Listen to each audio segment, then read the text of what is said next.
The group jumped off the small boat they'd taken to get to Tazuna's hometown. They had to travel within the fog in order to keep out of sight. Gato had thugs everywhere, so they had to be careful. Using the transformation jutsu, they snuck through the tiny village to Tazuna's house. They were introduced to his daughter Tsunami, who had dark blue hair and similar eyes. After the ninja saved Tazuna not once, but twice, she welcomed them with open arms. She prepared them a large dinner, the genin happy to eat her cooking. However, Sasuke remained quiet, never taking his eyes off Kakashi. After eating, the Jonin and Uchiha retreated to the spare bedroom. Naruto watched them leave, itching to hear their conversation. He excused himself, silently walking upstairs, leaning against the door. He almost jumped as Sakura grabbed his arm. "What are you doing, idiot?" Sakura whispered. "Oh, come on, don't tell me you're not interested. Besides, Kakashi-sensei already knows we're listening." Sakura was silent for several minutes before finally caving in, leaning against the door beside Naruto. They heard Sasuke sit down as Kakashi began his story. "I guess I should start at the beginning," Kakashi muttered. "Back when I was a genin, I was placed on a team with an Uchiha. His name was Obito, and was a clown, for lack of a better term. He always got into trouble, but he was a competent shinobi. But he cared deeply for his friends and comrades. It was that love that failed him in the end, unfortunately. Our team was part of the last great ninja war. We were given a mission to destroy a bridge of great tactical importance. Us and our sensei split up, leaving the three of us to travel alone. Our third member, Rin, was captured by the enemy, members from the Hidden Stone Village. I insisted on leaving her and completing our mission, but Obito refused to leave her behind. He ran off and I reluctantly followed. In the end, we saved Rin, but Obito paid the price with his life. Half of his body was crushed, but he insisted on gifting me his only remaining Sharingan to replace the eye I'd lost moments ago, before the rest of him was buried beneath a pile of boulders. Sasuke's once rage-filled expression was slowly replaced by one of understanding. The Sharingan was the most prized possession of any Uchiha. For one to willingly hand them over to anyone, let alone someone who wasn't an Uchiha, was a testament to how much they cared for and respected them. Kakashi was the only one he knew that had gained that level of respect from an Uchiha. His anger was misplaced, originally thinking his teacher had stolen the eye. "If that's the case, there's nothing I can do," Sasuke admitted, fists clenched. "Is your eye the reason you became my sensei?" "Indeed. The Hokage thought it would be best. Once your Sharingan awakens, I'll help you learn to master it. Once you do, it'll be stronger than my own. Since my Sharingan is an implant, it's only half as strong as yours can become." "I see," Sasuke replied, looking at his hand. "Back during the massacre, I did awaken my Sharingan, but since then I've been unable to activate it. I am unable to turn it off. That's why I cover it most of the time. But from what I've learned from the Uchiha is that your problem is a common one. If you want to properly use it, it needs to evolve again," Kakashi explained. "How do I do that?" Sasuke asked, standing up, determination in his black eyes. Kakashi let out a sigh. "In order to evolve, you require one of two things to happen. Experience intense trauma, such as the loss of a loved one, which would explain why you initially awakened it during the massacre. The second way is for you to be put in a life-threatening situation." Both Naruto and Sakura gained looks of worry when they heard their teacher's words. They couldn't see Sasuke's face, leaving their imagination to run wild. Naruto pulled away from the door, walking back down to the kitchen, Sakura following shortly. Minutes later, Sasuke and Kakashi returned, the Uchiha now quieter than usual. "Now," Kakashi began, "I said earlier that Zabuza is still alive. It's time to explain that. The Genin, Tazuna, and Tsunami leaned forward in anticipation and worry. That hunter ninja from the Mist Village was a fake. They're likely Zabuza's partner. They used Senbon to essentially turn off Zabuza's body, putting him in a limbo state between life and death. Once they retreated, the hunter will have revived him. So it's only a matter of time before he shows up again, Tazuna fretted. With that monster looming over us, there's no way we'll complete the bridge. There is good news, however, Kakashi interrupted the man. His injuries will take at least a week to heal, perhaps more. By that time, I'll be back to full strength, while he'll still be in a weakened state. And I'm sure you'll be able to complete the bridge in that time. Only if more people don't back out. We've lost half the construction crew, Tazuna retorted. We'll help, Naruto declared, everyone turning to him. We've come this far, might as well see it through. Sasuke huffed in acceptance. Sakura's face filled with worry.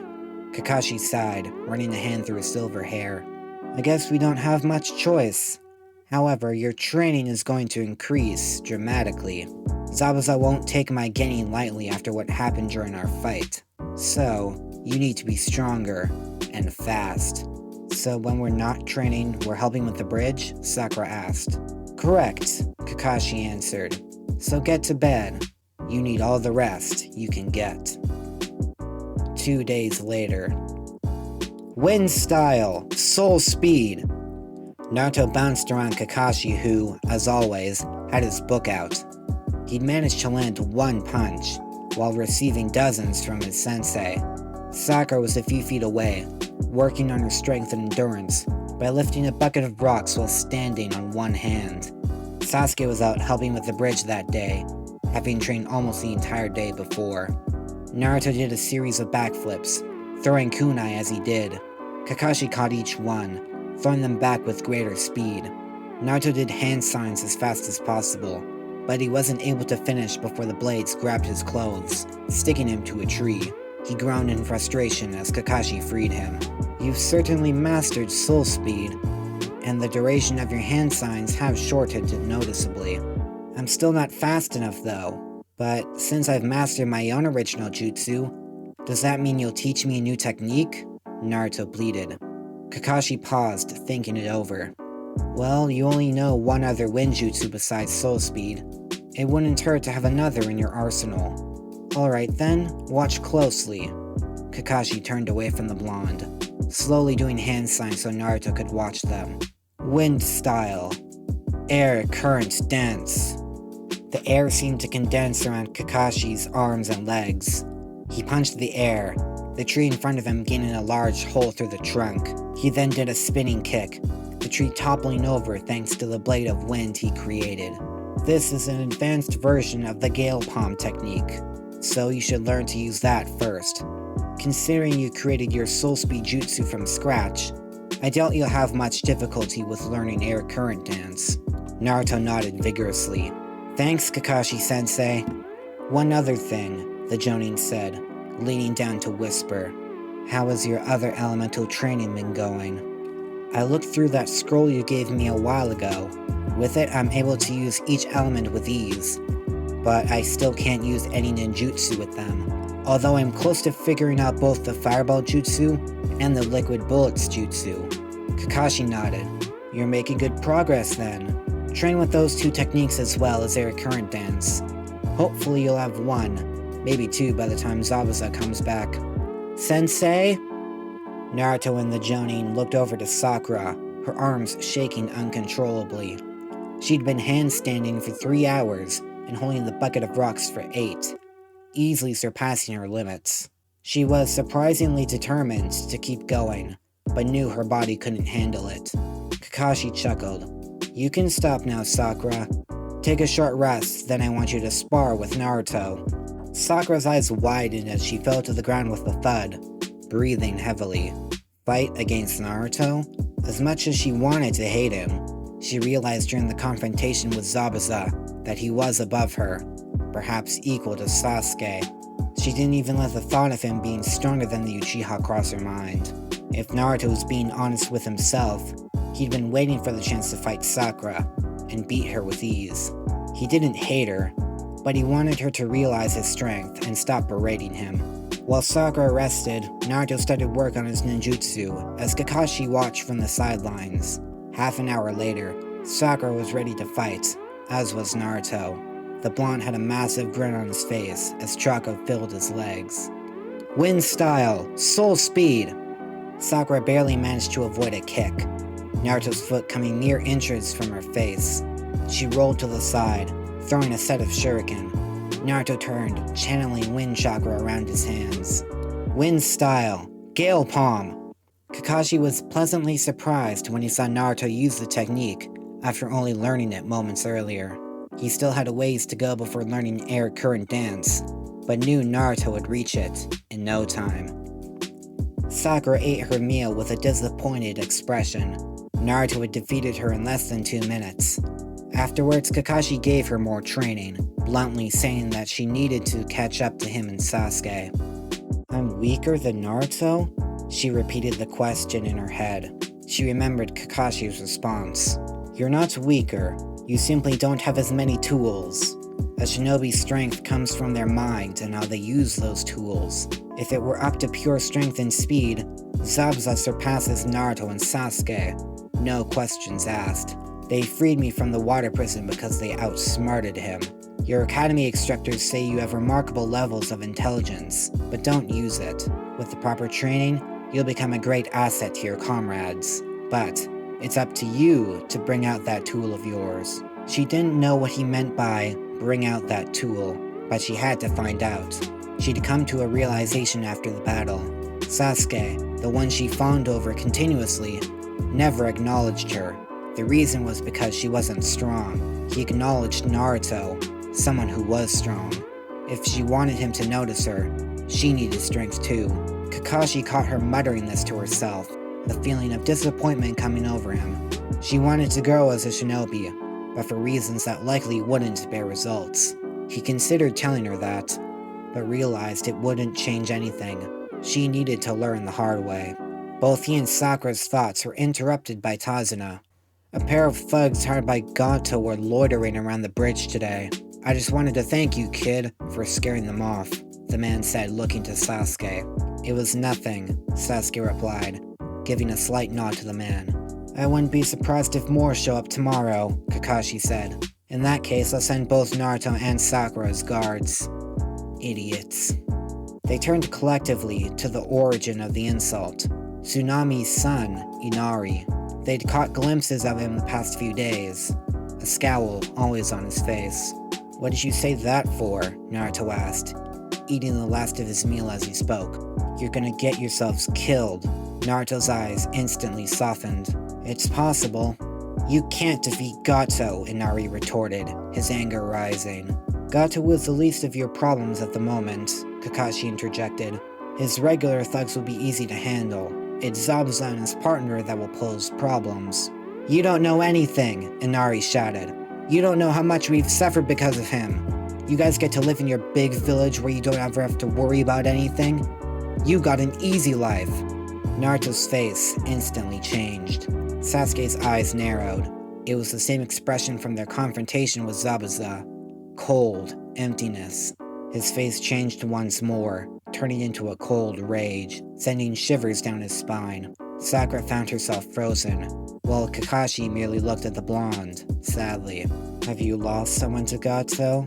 Naruto asked with a hollow voice, staring directly at Inari. Inari froze, tears welling up in his eyes. He couldn't speak. Naruto looked over to Tsunami, waiting for an answer. Tsunami nodded slowly. A close family friend, Kaiza, who was like a father figure to Inari. Gato put him to death for trying to stand up to him. "I see," Naruto said, turning back to Inari. "Believe it or not, our lives aren't as good as you think. My parents died moments after I was born." Naruto seethed, his anger rising. "And Sasuke? His entire clan was killed. Hundreds of people. If you think you're the only one who has experienced pain, you couldn't be more wrong. From the sound of it, Kaiza was a good man. He was willing to die to protect you in this village. He did it for you, and I swear, Whether you like it or not, I'm gonna make sure his sacrifice wasn't in vain. Tazuna is going to build that bridge and get the Land of Waves back on its feet. So you better stand up for yourself. Become someone Kaiza would be proud of. Naruto didn't intend to sound so angry, and regretted it the moment Hinari ran off to his room in tears. His eyes remained hollow, but a different kind of hollowness. He slowly rose from his chair, bowing slightly to Tazuna and Tsunami before quietly leaving the house. "Are you sure we should leave him alone?" Sasuke asked, keeping his clenched fists in his pockets. He hadn't expected the blonde to bring up his clan, and he didn't know how to feel about it. "He'll be fine," Kakashi assured him. "He just needs time to cool down." Naruto wandered into the forest, coming to a small clearing filled with flowers and herbs. He learned about the various uses early on, since the forest back home was filled with them. He figured he'd bring some back, but right now, he needed to sleep in someplace familiar. So he collected a bunch of leaves, forming them into a small pillow before promptly laying down to sleep. He awoke when the sun peered through the canopy, hitting his face, but he didn't feel like getting out just yet. But when he felt something touch him, he sprung to his feet, backflipping away. When he looked up, he saw a girl. Long black hair, pale skin, and dark brown eyes. Her pink kimono stood out against the green trees, but Naruto couldn't look away from her face. If he were to guess, she was 2 or 3 years older than him. "She's pretty," he said to himself, forcing himself out of his trance. "What are you doing here, miss?" Naruto asked. She gave him a small smile. "I'm here collecting healing herbs. What about you?" Naruto scratched his head sheepishly. "I kinda fell asleep. I just needed to get away for a while." "I see," the girl replied, standing up, roughly 3 inches taller than him. "From your headband, I assume you are a ninja." Naruto grinned. "Yes, from the Hidden Leaf Village. The name is Naruto Uzumaki. What's yours?" The girl gave a brief bow. "My name is Haku. It's a pleasure." "Nice to meet you, Haku," Naruto properly greeted. "You said you were here for herbs. Mind if I collect some with you? That might end up being useful for my team." "Not at all. I would enjoy the company," Haku replied, putting down her basket. Naruto joined her, rummaging through the various herbs. "What do you need herbs for, Haku?" the blonde asked. "Someone very special to me was injured. These herbs will help him get better," Haku answered, placing a handful of leaves in her basket. "Someone special, huh? They must be lucky having a girl as pretty as you for a friend." Naruto chuckled, feeling his cheeks turn light pink. He never complimented a girl for her appearance before. Haku giggled. "I appreciate the compliment, but believe it or not, I'm actually a boy." Naruto paused his search for herbs, looking to Haku, who ended up staring back. After making sure he heard her right, he spoke. "No, you're not. You're definitely a girl." Haku tilted her head. "What makes you so sure?" "My sensei taught me how to tell the difference between males and females by smell. Everyone has a distinct smell, but beneath that, each gender has its own distinct smell as well. Admittedly, it's hard to tell which one you are, but you're definitely a girl." Haku shrugged her shoulders. "I guess you found me out," she said with a thin smile. "Not many people deny my claim. They're usually too shocked." Naruto chuckled hesitantly. "I'm more surprised you claim to be a guy at all. It's kind of strange." Haku merely shrugged. "I looked a lot more like a boy when I was younger, so everyone assumed I was. Where I grew up, little girls were taken advantage of, so that fact ended up saving me, and it stuck with me ever since." "I'm sorry to hear that," Naruto said, gathering the last of the herbs Haku needed. Haku looked away, breathing out a sigh of relief. "That was close. I need to get back, and away from this boy." "Thank you for your help, Naruto. I should get back to my friend. I hope they get better. Give them my regards. Maybe we'll meet each other again." Naruto grinned. Haku picked up her basket, smiling. "I promise you we will. Just one question. Out of curiosity, why did you become a shinobi?" Naruto blinked, pausing to think. "A few reasons, but the main one is that I want to become stronger. That way I can protect myself and others." "Protect others?" "Yeah," Naruto admitted. I had a messed up childhood too. I was bullied by plenty of adults. I want to show them that I'm not the monster they think I am, and I want to help as many people as I can so they can be happier than me. Haku giggled. Then you and I share that trait. We do what we do because we want to protect someone. I guess so, Naruto smiled. Well, you should get going to your friend. Yes, thank you, again. Haku bowed once again, walking past Naruto deeper into the forest. He wondered where she lived if it wasn't the village, but pushed it out of his mind, remembering he was on guard duty with Sakura at the bridge. He quickly grabbed a bundle of herbs, running off. As he did, in the back of his mind, he wondered why he felt he'd heard her voice somewhere before. Gato's hideout, 5 hours later. Haku finished treating Zabuza's wounds. The man forced himself to sit up. Have you learned anything about the copy ninja and those kids yet? Not much, Lord Zabuza. I encountered the blonde one while gathering herbs earlier. He didn't reveal anything useful, unfortunately. Zabuza cursed under his breath, wincing in pain. His injuries too severe to let him move for another week. The copy ninja was a bigger pain than expected, and the kids were equally troublesome for other reasons. When we go back out to finish the job, I want you to deal with the 2 boys. They got lucky against me, but I'm certain you'll get rid of them. Haku nodded. Yes, Lord Zabuza. Well, well, look how the mighty have fallen. Both shinobi looked to the entrance. A short, fat man entering, flanked by 2 katana-wielding thugs. What do you want, Gato? Zabuza growled. I just came to see how well you're faring, my dear Zabuza. Too bad you got defeated so easily. It almost makes me wish I never hired you. Of course, I could always kill you and keep my money. Yeah, right, Zabuza scoffed. Your thugs are even weaker than the Kabi Ninja's students. And you're practically on your deathbed with those injuries, Gato retorted, raising his hand. You have no way of avoiding my men if I do choose to kill you. Gato froze in place, his guards falling to the ground.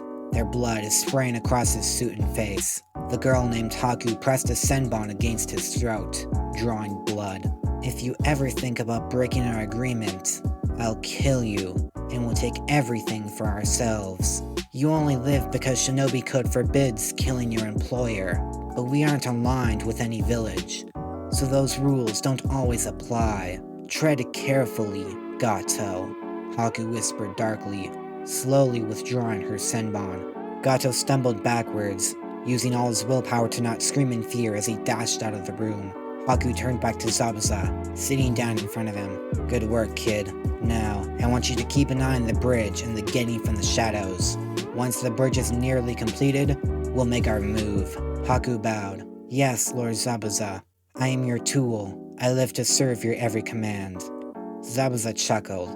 I know, Haku. You don't have to say that every time I give you orders. Yes, Lord Zabuza, Haku responded. Now get some rest, Zabuza said, lying back down. You deserve it. Yes, Lord Zabuza, Haku said, closing her eyes, but remaining at Zabuza's side. The man sighed internally. Her devotion to him was the reason she became his student, but it was sometimes annoying, and the fact she wouldn't be offended if he said that was even more troublesome, though he couldn't pinpoint why. He pushed it from his mind since he needed to focus on healing before the big fight. 1 week later. Kakashi smiled behind his mask as Naruto and Sasuke stood guard with him on the bridge. They'd both made excellent progress in such a short time. Naruto could use Gale Palm without hand signs, a common sign of mastery, and now he was beginning to learn Air Current Dance. Sasuke quickly learned the Great Fireball Jutsu, and had started on the Fire Dragon Jutsu. Tazuna and the building team had also made good progress. They were set to complete the bridge by tomorrow afternoon. That meant only one thing: Zabuza was going to show up. He assumed it was going to be any minute now. That's why he and the boys were there, waiting. He left Sakura back at Tazuna's home for 2 reasons. The first was because she was exhausted after more endurance training the day before. The second was because Inari and Tsunami could be in danger since they were related to Tazuna. Inari had gone through a sudden change ever since his confrontation with Naruto. He still called them idiots for fighting Gato, but in secret he'd been running around the village, trying to convince the civilians to help overthrow Gato and his thugs. Whether any of them had agreed or not was unknown. Naruto's words had definitely shifted his perspective. His musing was cut off moments later. Mist was already surrounding the bridge, filled with chakra. His Sharingan was going to be pushed to its limits looking through it all. He glanced at Tazuna, who nodded back. He and the other builders ran for the small boats they'd set up underneath the bridge. It wasn't much, but it would be a good way to stay out of the battle. Naruto, Sasuke, I'll take on Zabuza. You deal with his partner. Their abilities are unknown, so be careful. Understood, Sasuke responded, drawing his kunai. Just don't get in my way, idiot. Naruto rolled his eyes, readying chakra in his feet. Both Genin could feel someone approaching them. Moments later, Zabuza could barely be seen beyond the mist, walking towards Kakashi. At his side was the hunter ninja from before, mask still covering their face. You still think you can win? Kakashi asked. Zabuza sneered. I'm not holding back, nor am I underestimating your Genin. He looked to his partner. Take care of them. Yes, Lord Zabuza. Naruto's eyes narrowed as the hunter vanished from his sight. I swear, their voice sounds familiar, Naruto muttered to himself, unable to place where he'd heard it before. Ice style. Crystal ice mirrors. Kakashi's eyes flew over to his students in disbelief. Dozens of large sheets of pure ice appeared around his students, making it impossible to see them. Looks like your Genin aren't going to last long against Haku's Keke Genkai. Zabuza smirked. So, this Haku has the ice-style bloodline, and here I thought the Mizukage had drove them to extinction. Kakashi frowns. That will be a problem, but my students will have to deal with it. The Jonin turned back to Zabuza. So, what do you say we get this over with? Zabuza drew the executioner's blade. I thought you'd never ask. Back at the ice mirrors, Naruto was frozen in silence. He'd overheard Zabuza's words as the hunter stepped into one of the mirrors, her reflection appearing in each one. Haku, is that really you? Naruto shouted as she pulled out a handful of senbon. Haku remained silent, her mask staring back at the boys coldly. Sasuke glared at Haku, then at Naruto, hoping the blonde would wake from his shock. Why are you doing this? Naruto asked. Is Zabuza that friend you care so much about? Haku still didn't respond, but was surprised she didn't hear any hatred within his voice when he asked the question. He was simply curious, and it made her wonder what type of person he truly was, beyond what little she knew. But she had a duty to fulfill, deal with the Genin, while Zabuza eliminated the Kabe ninja. His orders were absolute. She raised her hand, throwing senbon out of her mirrors so fast Sasuke barely managed to pull Naruto out of the way. Stop acting like an idiot, idiots. This Haku's trying to kill us. You can ask questions later. Right now, we have to stay alive, Sasuke growled. Naruto took a few deep breaths, composing himself. You're right. Sorry. I'm alright now, he said, standing up, looking around at Haku and the mirrors. Okay then. Let's do this. If you like what you just heard, consider hitting the subscribe button and bell icon to get notified about new videos. If there's a part you've missed, then check out the entire playlist on screen. If you like this story, please share it with your fellow anime lovers. Any support helps a lot. That's all for now.